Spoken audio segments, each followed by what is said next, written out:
Hello, and thank you everyone for joining us here on Get Real America. I'm your host, Albert Thompson, as we continue our conversations about the changing dialogue and realignment in American culture and politics. I'm here with my guest, Stacia Hall, who is the GOP candidate for mayor in Washington, D.C. Stacia, thank you for coming in today and for introducing yourself to our audience. It's a pleasure to have you. Stacia, can you tell me about your life in the district, how you came to the place where you are today? A few years ago, I found myself in a situation where obviously life was not a picture-perfect situation, facing very intense economic circumstance. I decided to turn to welfare to provide for me and my children. And it came to a point where it was either I stay on welfare for the rest of my life or I fight my way off.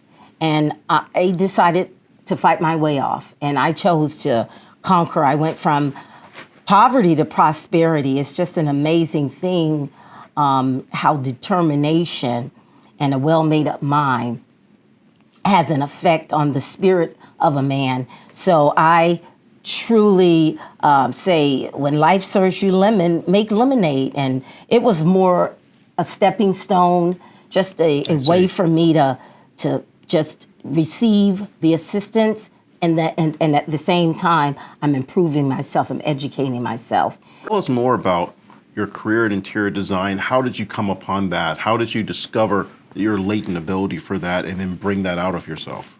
I remember sometime, it was probably 2012, I believe, I had this dream.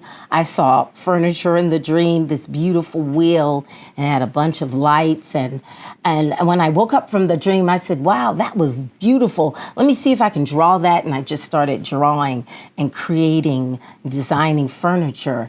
And then never knowing down the road one day, I would be in the furniture business and I would be creating beautiful settings, living rooms, dining rooms, bedrooms. That's interesting, because when we think of creativity, we think of people who have that brilliant mindset for thinking outside the box, of producing culture and art. We don't think GOP. We don't think conservatives. We generally assume that those individuals are going to align with the Democrats. So how do you, as a creative person, how do you find your way to the GOP, to the Republican Party? Because that's just not the assumed base standard in the U.S. Why go to the GOP? My beliefs align with the GOP. My beliefs align with the Republican Party. And that's where I find myself most at home, under the umbrella of the Republican Party. I just believe also that that's just a misconception, that because a person is extraordinarily creative and gifted, that they would lean more in a Democratic direction. No, not so. I do not believe that at all. There are so many conservatives, Republicans, that are highly gifted, highly creative, great writers, great artists, great dancers. They have a set of principles that they adhere to and they live by, and that's what makes the Republican or conservative creative juices exist together cohesively. So I'm pretty happy about being a conservative and a creator. Now, how do you go from being a creator to someone saying, I want to get into politics? You know, a lot of people would say that U.S. politics today suffers from a massive lack of imagination. It's where good ideas go to die. But here you are, someone who in the community who is a creative entrepreneur, saying, I want to jump and throw my head into the ring. I want to get into the arena of politics. How did you get to that decision? I feel like if someone was doing their job, I'd be able to do mine. That's first and foremost, but, seriously. It's just, it came to a point where I got really, really indignant.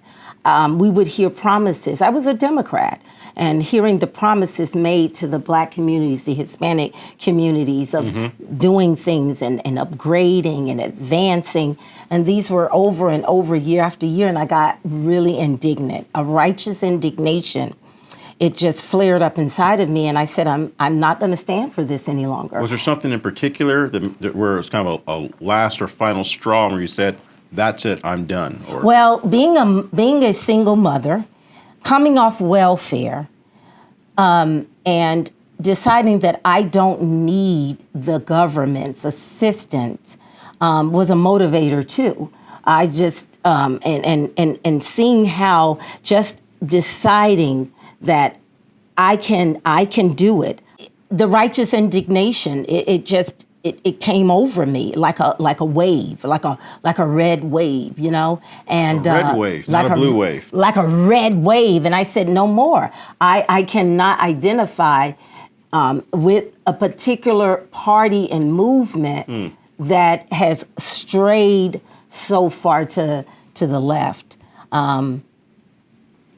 We all have a lot in common, whether we're Republican or Democrat, but to be promised, the Black community, Hispanic community, to be promised things that they never come to pass, they never manifest, is enough to cause a righteous indignation.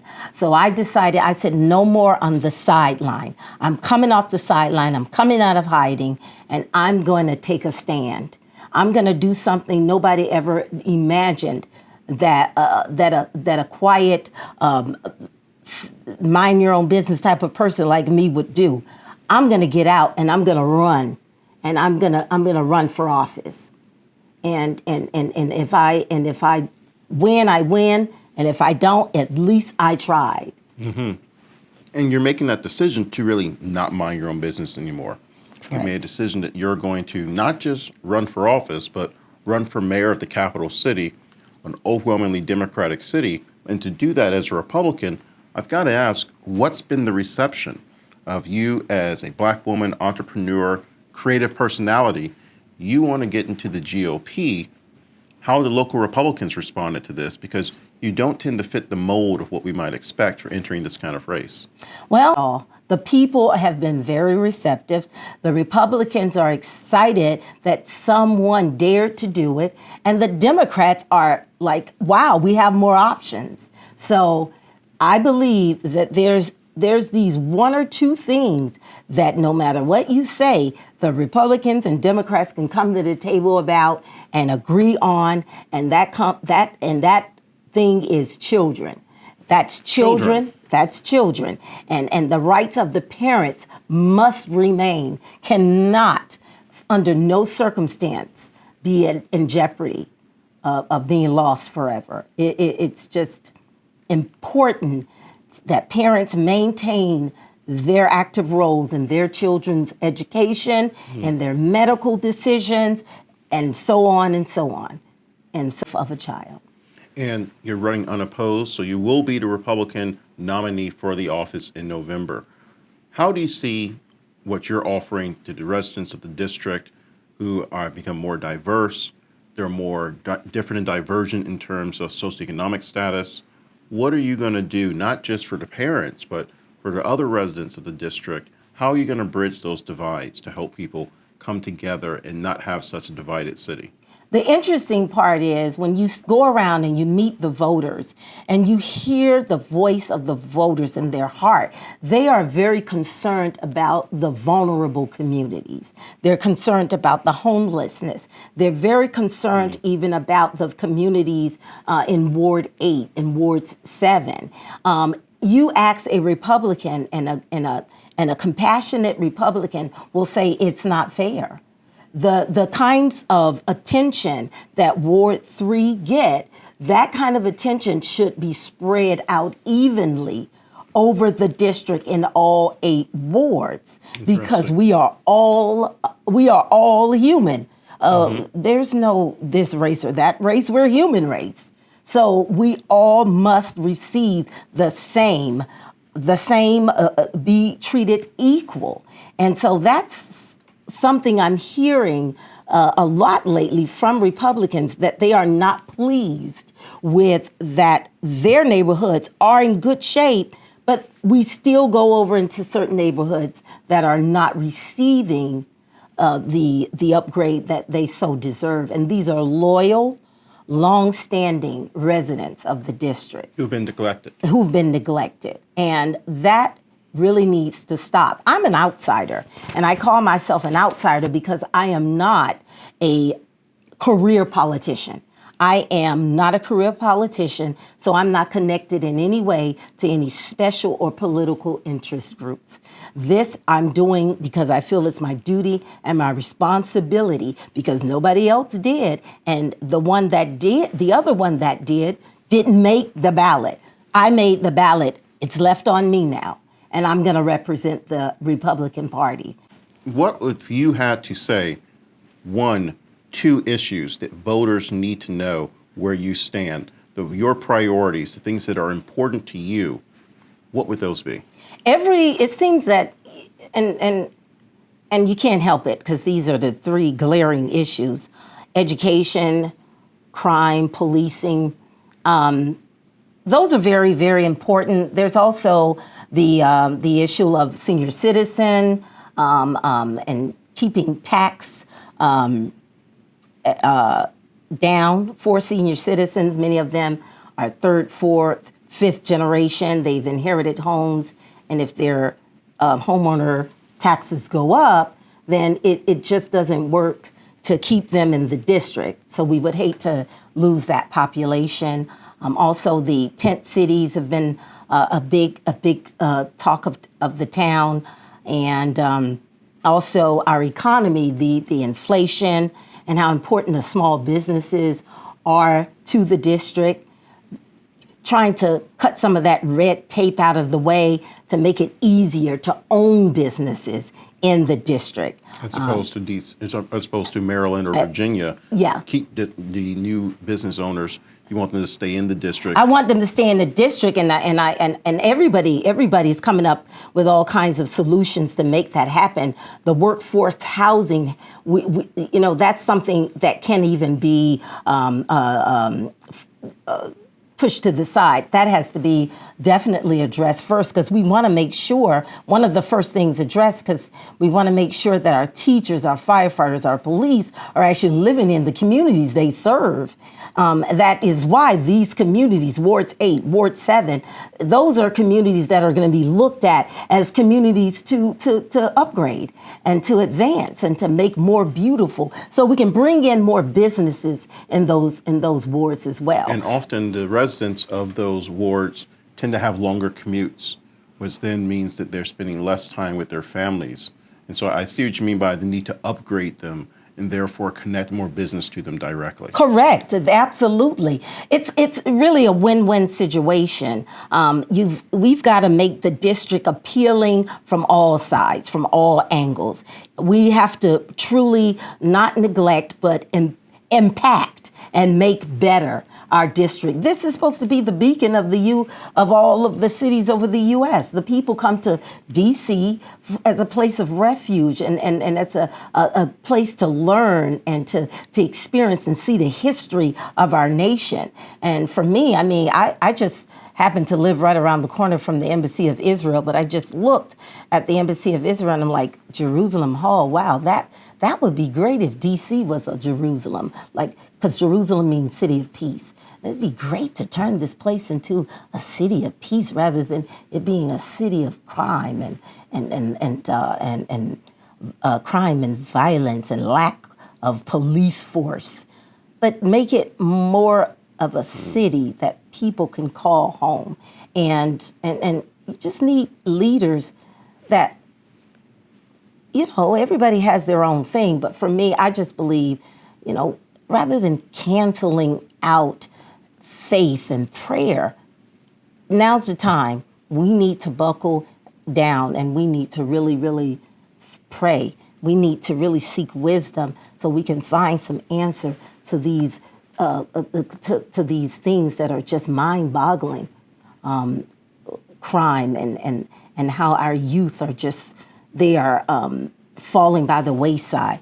But these youth, adults, criminals have to be children at some point. So we've got to address these children. We've got to address these mental issues with our children, their emotions, help them to manage better. Put some emotional intelligence courses in schools. Also give them trades. And not everybody's cut out for college. There's many careers that our children will take advantage of that will get them far in life. Real estate, welding, cosmetology, makeup artists. We should offer these things in our schools. Maryland has them, but we should bring them into the district. Make them options. These are alternatives for the children. Everybody needs different options when they're on their road to success. So our police, they should live in our district. Why are they priced out of our district? We have to get more workforce housing. Our homes, there's empty buildings. What is going on there? Let's create more workforce housing so we can keep our teachers and they don't have to come to us and say, we're not going to renew our contract because we hate the travel. Stacia, there's been controversy in America over the right form policing should take. Some saying less policing, some saying more policing. As mayor, what direction would policing in the district take under your leadership? Policing is absolutely needed. I believe a good friend of mine, he told me about this book, The Locust Effect. And I read that book and I said, boy, I see this in D.C. How the poverty and the crime it's gonna remain unless we keep good police officers in our communities. So that's one of the reasons why police are needed. There's no way you should defund police. We need police, we need more police, and we need to create programs. We need to bring back the officer-friendly days. I remember when I was young and I would go to school and the police officers would be at the school and they'd be in the hallways and you'd get to know the police. And they would be a fixture of the community and everybody would look up to them and respect them and love them. And they were friends to the youth and it really gave the children a sense of purpose because they had good friends in the police. And so I just see the police coming back into the schools as the officer friendly, as role models, not policing our children, not there to intimidate, but there to mentor and to be a good role model to our children. And that's a dream come true. That's really what our schools need because our children are so gifted. They have great abilities, and they have their way of learning, or there are things that they like learning more about, And so we need to give them more learning options, and we need to really be interested in our children this time around. Especially, as you said, we've got to help bring out of them the things that are making them who they are, their talents, their gifts, their interests. And if police officers can be part of that community, they can be mentors, they can really help the children to discover who they are. And perhaps the police officers of the future, the ones who will really help us to revolutionize policing, are going to be those students who are going to come out of the district's high schools. That's exactly right. They will. They'll be mentored at that moment and at that time in their lives, and we'll be able to go in and recruit them right out of their communities. And so that's the plan. Well, definitely, you have introduced us to Stacia Hall, and I want to thank you for your time. Thank you for sharing your brightness and your warmth. Thank you. And your creative spirit. You've got me interested now. I'm going to talk to you when we're done with this about furniture and design to make my crib look nice. Certainly, I can give you some great tips. I'm good at what I do. I bet you are. I can feel it. All right, everyone, thank you for joining us on Get Real America. Again, I'm your host, Albert Thompson. I've been with Stacia Hall, a GOP candidate for mayor of Washington, D.C. Thank you for listening and keep the dialogue going.